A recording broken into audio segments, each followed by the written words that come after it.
আকাশটা কত দূর একটু বলি, ডেস্টিনেশনটা একটু জানা দরকার। হাদিসের ব্যাখ্যাটা আমি একটু আধুনিকভাবে দেব। আমরা যেখানে বসে আছি এখান থেকে আকাশ কত দূর কেউ কি বলতে পারবো না।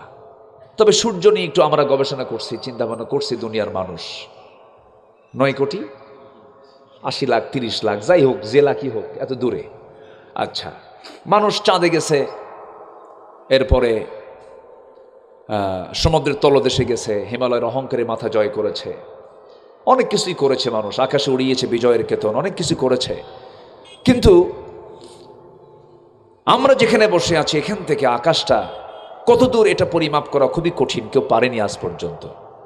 শুধু এতটুকু বলবো, এই সূর্য পৃথিবী থেকে 13 লক্ষ গুণ বড়।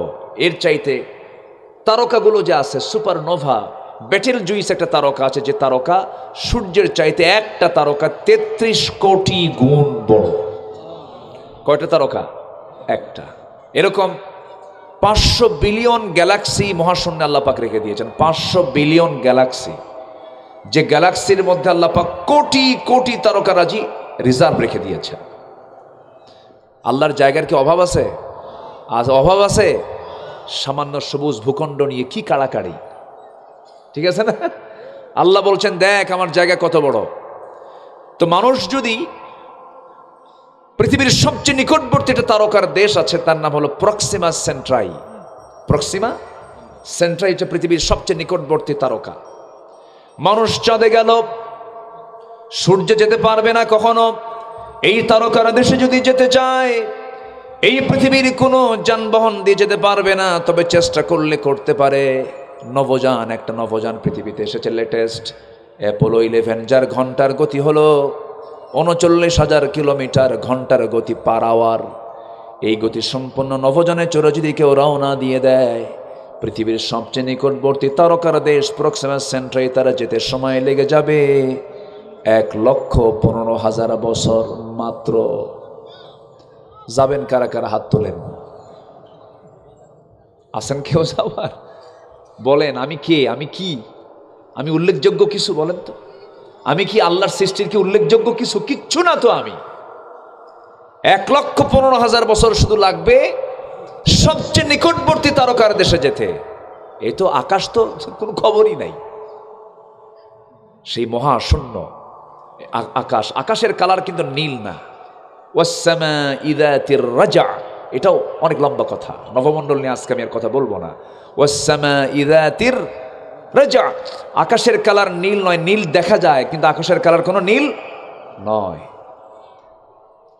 সম্মানিত ভাইয়েরা, তাহলে এখন বলুন, সে আল্লাহ তাআলা শুধু এই আকাশ না, আমরা তো আকাশে যাই নাই, মহাশূন্যই কায়েত। মহাশূন্যই কি কায়েত হয়ে পড়ছে। 1,15,000 বছর শুধু এক তারকার দেশে যেতে লাগবে।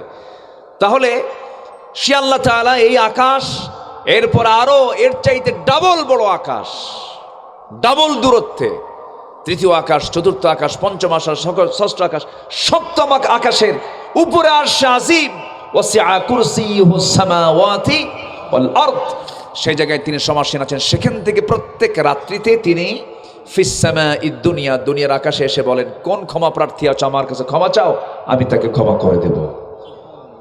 জোরে বলে সুবহানাল্লাহ। তাহলে এটা আমার আপনার জন্য কি একটা বিশাল সুযোগ না? বিশাল সুযোগ কিনা বলেন? যে ব্যক্তি আসর নামাজ কাজা করবে, কোনোদিন তার মধ্যে সুখ থাকবে না, পরিবার অশান্তি দূর হবে না। শুধু আসর নামাজ, ফজরের গুরুত্ব নাই? আচ্ছা, ফজরের গুরুত্ব আছে না নাই? আমরা পড়বো নামাজগুলো, জোরে বলি ইনশাআল্লাহ। আর জোরে বলি ইনশাআল্লাহ। দিন মানবো কার? আস্তে দিন মানবো কার? সেই দিনের নাম কি? আরো জোরে, সেই দিনের নাম কি? ওই দিন ছাড়া অন্য কোনো দিন মানা যাবে না। এক জায়গায় না সব জায়গায়? সব জায়গায়। এটা যেন মাথায় থাকে। সূরা ফাতিহার জায়গায় যদি কুলহু দিয়ে ইমাম সাহেব নামাজ শুরু করে, মানবেন আপনি? নামাজ পড়বেন? লোকমা দিয়া বলবেন, হুজুর ঠিক হও, আল্লাহু আকবার, সূরা ফাতিহা আগে কর, আবার কুলহু, আবার কুলহু, আবার কুলহু। শোনেই না ইমাম, স্বৈরাচার। ইমাম কি হয়ে গেছে? স্বৈরাচার। ও নিজের আইন ও কায়েম করতে চাচ্ছে। তখন আপনি কি করবেন? কোনো কথা নেই, ঘাট ধাক্কা মেরে মসজিদ থেকে তাকে বের করে দিতে হবে। সমাজ চালাতে নিয়েও যারা আল্লাহর দিনকে বাদ দিয়ে অন্য কোনো দিনকে গ্রহণ করে যারা সমাজ চালাতে চাবে, আমাদের দায়িত্ব হলো ঘাড় ধাক্কা দিয়ে তাকে বের করে সেখানে আল্লাহর দিনকে বুলন্দ করা। রাজি আছেন কারা কারা? হাত উঁচু করে দেখান মুসলমান।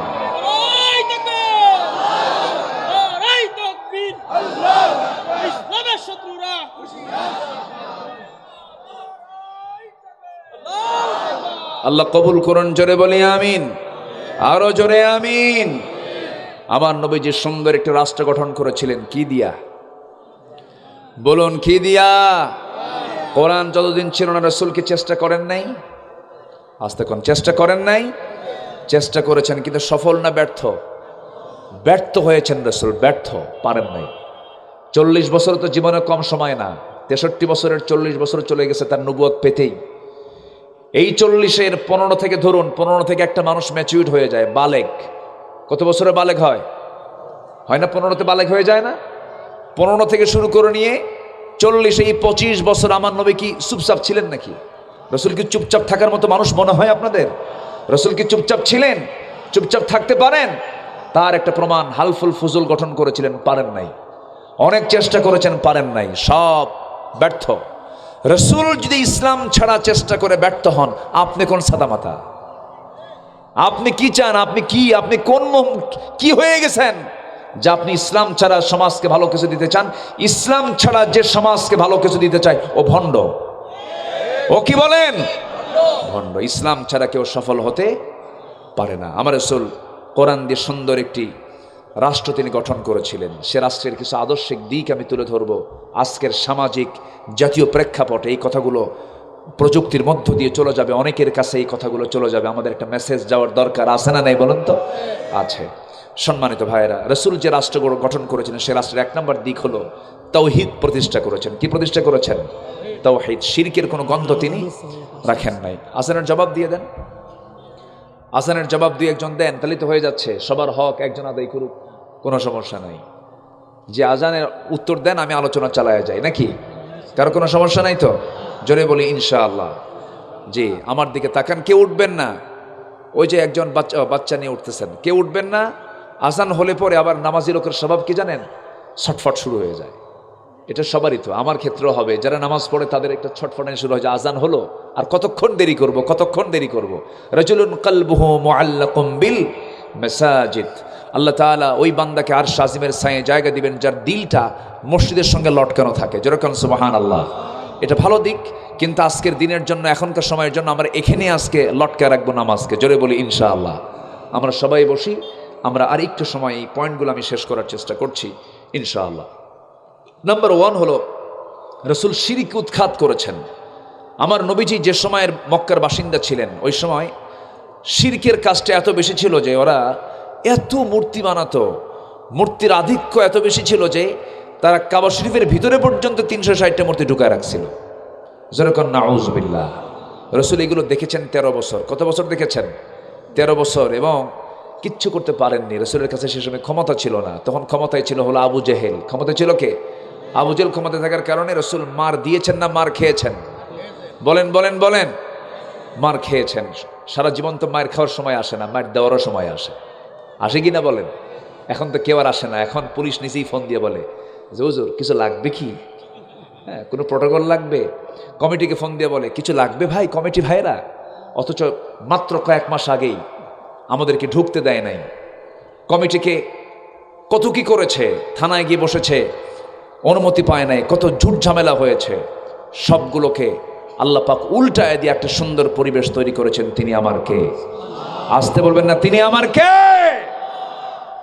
আল্লাহ তাআলা। আল্লাহ পারেন না? আল্লাহ পারেন। আমার বন্ধুগণ, আল্লাহ রাব্বুল আলামিন তার রাসূলকে জানায়া দিলেন, কুল ইন্নামা ইউহা ইলাইয়া আন্নামা ইলাহুকুম ইলাহু ওয়াহিদ ফাহাল আনতুম মুসলিমুন। জোরে বলুন আল্লাহু আকবার। হাজারো নির্যাতন হয়েছে, সেই নিপীড়নে আমার রাসূল চুল পরিমাণ পিছপা হন নাই, হককে তিনি লালন করেছেন। আমার নবীজি সেজদায় চলে গেছেন, উঠের পচা নারী ভরে নবীজির এই চোঁচো করে কেন যে আপনি এসে গুদাগুদি শুরু করলেন। বাইরে সাউন্ড চাচ্ছে, আপনি এখানে ঠিক করেন, বাইরে দরকার নাই, বাইরে ফেরেশতারা থাকে, এখানে ঠিক রাখেন। আমার নবীজি নামাজে দাঁড়াইছেন, সঙ্গে সঙ্গে ওই উতবা সাইবা মুগিরা সবগুলো পচা নারী ভরি, উটের পচা ওজনওয়ালা নারী ভরি কয়েকজন মিলে ধরে নবীর পিঠের উপরে চাপায়া দিয়েছে রুকু অবস্থায়। আমার নবী যে মুখ থুবড়ে জমিনে পড়ে গেলেন, নবীর পাশে কেউ নাই। ফাতিমা রাদিয়াল্লাহু তাআলা এই দৃশ্য দেখে দৌড় মেরে এসে নবীর সামনে এসে তার কাছ থেকে সেই পচা নারী ভরি সরায়া দিলেন। আমার নবী যে সহজে কোনোদিন বদদোয়া দিতেন না, লানত করতেন না। আমার নবীজি সেই দিন হাত দুইটা উঁচু করে লানত করেন, আল্লাহ আজকে আমাকে এই সেজদা দিতে যারা বাধা দিল, আমর ইবনুল হিসাম, উতবা ইবনে রাবিআ, শাইবা ইবনে রাবিআ, ওয়ালিদ ইবনে উতবা, উমাইয়া ইবনে খালফ, উকবা ইবনে আবু মুঈদ, উমরা ইবনুল ওয়ালিদ, এই ৭টার একটাও তুমি ছাড়বা না, সবাইকে তুমি আল্লাহ পাকড়াও করে ফেলো। আমার নবীর দোয়া কবুল হয়ে গেছে। বদর যুদ্ধের দিন এই যে ৭টা নাম ধরে রাসূলুল্লাহ লানত করেছেন, একটাও ফেরত যায় নাই। আল্লাহু আকবার বলেন। আল্লামা সাঈদীর একটা কথা উনি বলেছিলেন, শতাব্দীর শ্রেষ্ঠ মিথ্যাচার আমার উপরে করা হয়েছে। উনি বলেননি, বলেছেন। উনি বলেছেন আজ থেকে ২৫ বছর আগে মামু বাড়ি দিল্লি গিয়ে পড়বা। পড়ছে কি না? হ্যাঁ। উনি খুলনা অঞ্চলেই ওনার যৌবনটা তিনি পাড়ি দিয়েছেন। ওনার শেষ ওসিয়ত ছিল, আমি খুলনার মাটিতেই শুয়ে থাকব। সেই ওসিয়তটাই পূরণ করতে দেয়নি এরা। এই খুলনার বুকটা ওনার পছন্দের জায়গা ছিল। উনি চেয়েছিলেন দারুল কোরআন সিদ্দিকের মাদ্রাসার চত্বরে যেন আমার কবরটা হয়, এটাও করতে দেওয়া হয়। ওসিয়ত এটা আদায় করা মানে জাস্ট একটা লোক মারা গেছে, তার মৃত্যুর পর তার ওসিয়তটা হচ্ছে মিম্বা আদি ওসিয়্যাতিন, মৃত্যুর পর তার ওসিয়তটাকে পূরণ করা হচ্ছে জীবিত লোকের দায়িত্ব। ঠিক কিনা বলেন? সে ওসিয়তটা পূরণ করতে দেয়নি। উনি যে যে কথাগুলো বলেছেন সেই কথাগুলো অক্ষর অক্ষর আজকে বাস্তব রূপ জাতি দেখতে পাচ্ছে। উনি বলেছিলেন এমন একটা সময় আসবে পালানোর জন্য একটা ইঁদুরের গর্তও খুঁজে পাবা না। পায় নাই, পেয়েছে? কলার পাতায় শুয়েছিল। যে জাস্টিস তার বিরুদ্ধে ফাঁসির রায় দিয়েছিল, সেই বিচারপতি পালাতে পারে নাই। সিলেটবাসী তাকে খুব সুন্দর আমন্ত্রণ করেছে, মেহমান তো। আদালতে হাজিরার দিন যখন তাকে নেওয়া হচ্ছিল, হাজিরার দিকে কোর্টে যখন নেওয়া হচ্ছিল, তখন তার মাশাআল্লাহ সিলেটবাসী 2 বিসি আউট করে দিছে, যা খাসি বানায় দিছে। কি বানায় দিছে? হ্যাঁ, শয়তান এগুলো।